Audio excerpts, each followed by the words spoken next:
आईचं एखादं काम हलकं केल्यानंतर आई आपलं कौतुक करणार हे आपल्याला माहीतच असतं।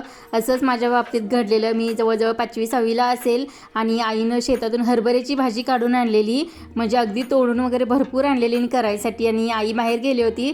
तर मला वाटलं की आईला सरप्राईज द्यावं म्हणून मी म्हटलं आता मी हरभऱ्याची भाजी करणार।